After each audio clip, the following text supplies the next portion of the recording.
अल्हम्दुलिल्लाह अल्हम्दुलिल्लाहि रब्बिल आलमीन।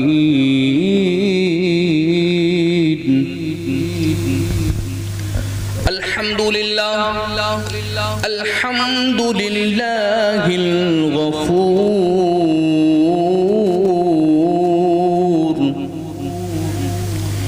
वस्सलातु वस्सलामु अला रसूलिहिल मक़बूल। क़ालल अब्दु सआदतुर रसूल इला मौलाहु तव्वाब तालिबन लिस्सवाब। अम्मा बाद फ़अऊज़ु बिल्लाहि मिनश शैतानिर रजीम।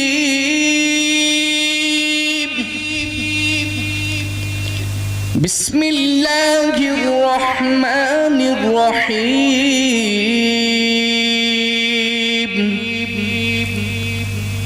क़ाल अल्लाहु जल्ल व अला फ़िल क़ुरआनिल करीम वल फ़ुरक़ानिल मजीद। वबिल वालिदैनि इहसाना।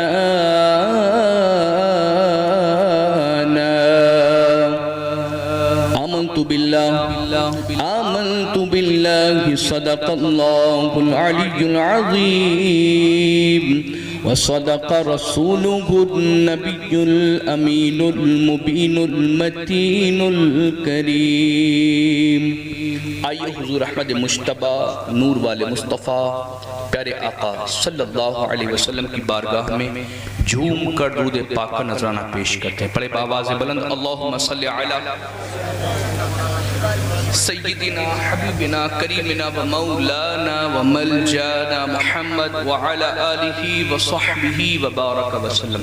कलमा शरीफ का विर्द करें, ला इलाहा इल्लल्लाह मुहम्मदुर रसूलुल्लाह सल्लल्लाहु अलैहि वसल्लम। फिर से पढ़िए कलमा, ला इलाहा इल्लल्लाह मुहम्मदुर रसूलुल्लाह सल्लल्लाहु अलैहि वसल्लम। 3 बार पूरा कर लेते हैं, ला इलाहा इल्लल्लाह मुहम्मदुर रसूलुल्लाह सल्लल्लाहु तआला अलैहि व आलिहि व सहबिहि व बारक व सल्लम। मेरे इमाम फरमाते हैं, मैं चाहता हूं कि उसी फरमान से अपनी इस गुफ्तगू का आगाज करूं और यूं कहें कि अकीदा बयान कर दिया। हदायत के बख्शिश तो फिर अकीदा अहले सुन्नत नहीं तो और क्या है। इमाम फरमाते हैं, वो जो न थे तो कुछ न था, वो जो न हो तो कुछ न हो, वो जो न थे तो कुछ न था, वो जो न हो तो कुछ न हो। अरे जान है वो जहान की, जान है तो जहान गए।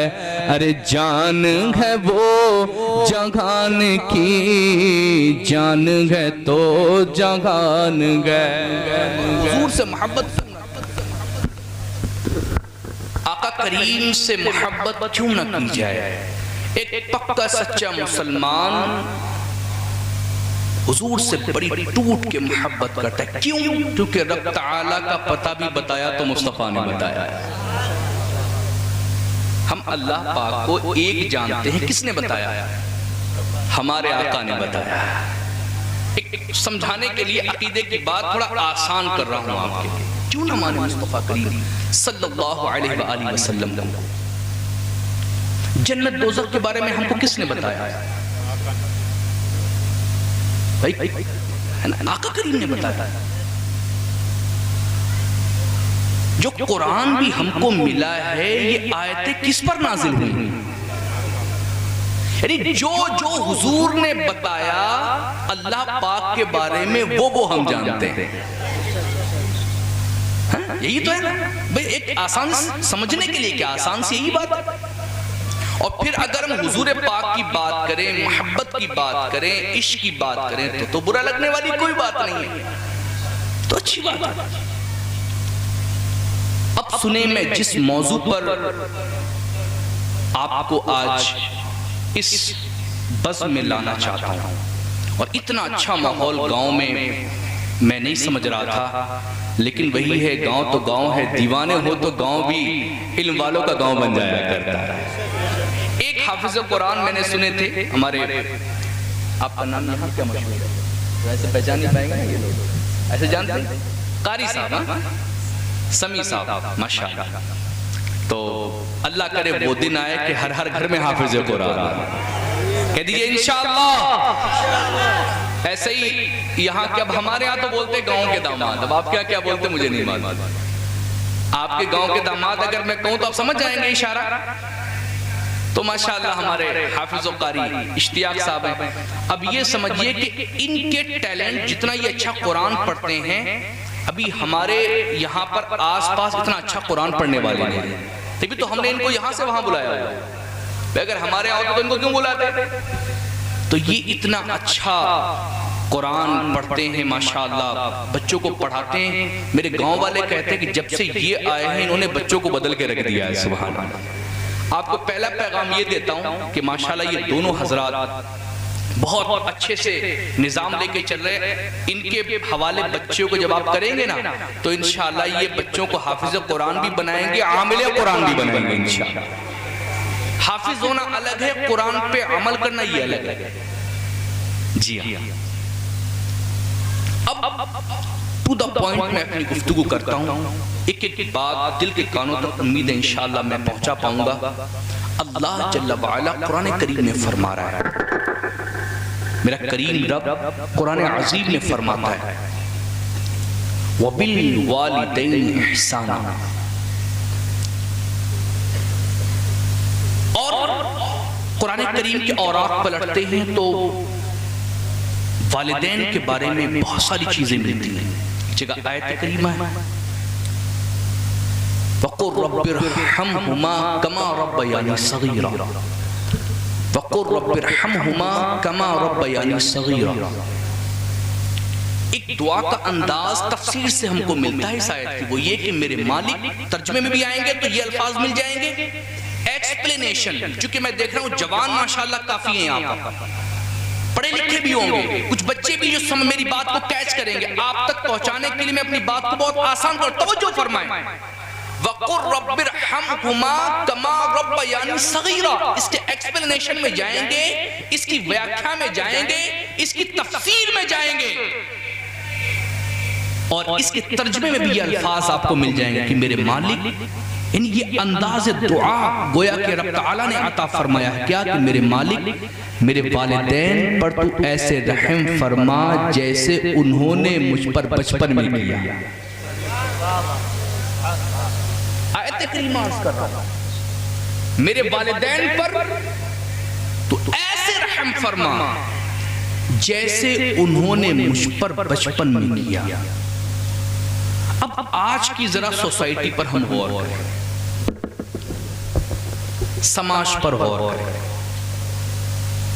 हर बंदे से मैं अपना ताल्लुक कायम कर रहा हूं, तवज्जो फरमाइएगा कि मेरी बात पर, समझने की बात है, ऊपर से लेकर नीचे तक देखा ये जा रहा है कि आज के इस फितनों से भरे दौर में कि माँ बाप की वैल्यूएशन कम होती जा रही है, माँ बाप की इज्जत लोग कम कर रहे हैं, माँ बाप की जो अहमियत है जैसी होनी चाहिए उनकी इज्जत वैसी नहीं कर रहे। और ये अगर 90% प्रॉब्लम कहें तो गलत नहीं होगा। जी हाँ, 90%। एक होता है कोई समस्या दिखती है, एक होता है कि ये समस्या दिखती नहीं लेकिन होती है, और ये ज्यादा खतरनाक होती है। आपको अभी करंट की बात बताऊं, एक माँ रो रही थी, ये मैं अपने सामने की बात बता रहा, अब मेरे सामने गुजरा हुआ वाक़या। माँ रो रही है, उसके बच्चे सात जवान बेटे, इतने ज्यादा मजबूत सब के सब नहीं, लेकिन कई उसमें काफी मजबूत।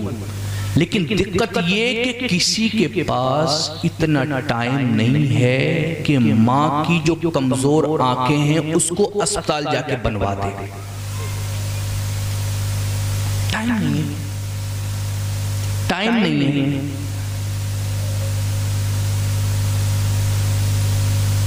और मैंने एक से कहा कि क्या मामला है, आप तवज्जो क्यों नहीं देते? उसका जवाब सुनिए बाबा। वो कहता है सामने से कि का हम ही अकेले इनके लौंडा है, और लौंडा ना है कोई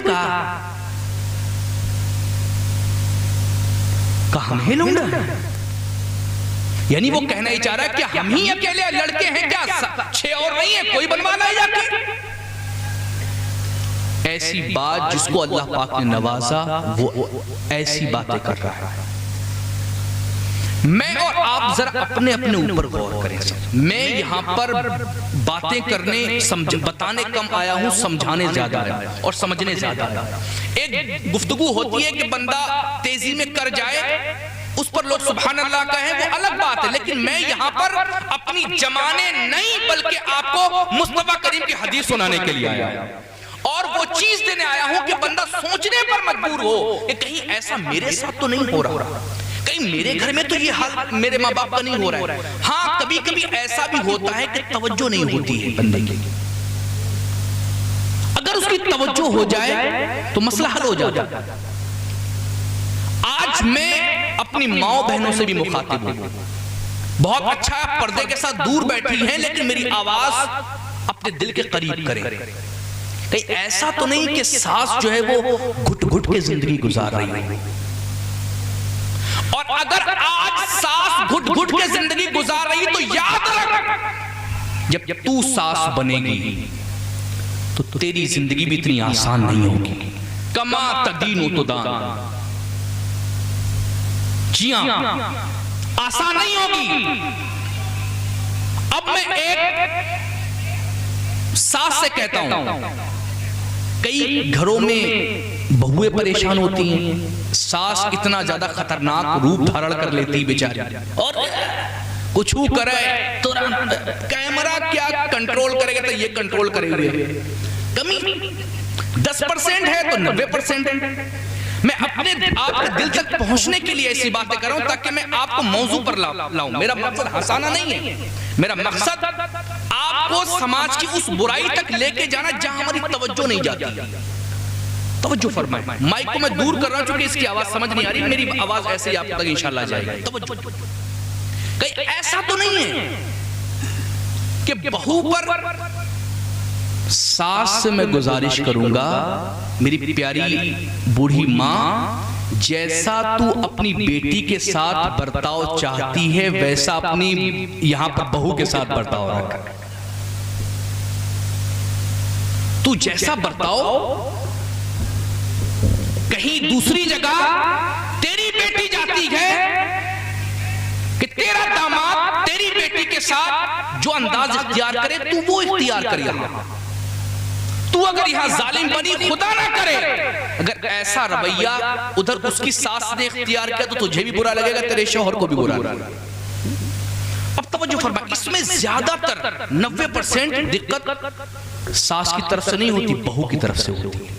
ये तजुर्बा बड़ों ने बताया और खुद इस उम्र में हमने भी देखा है। लेकिन मेरे भाइयों,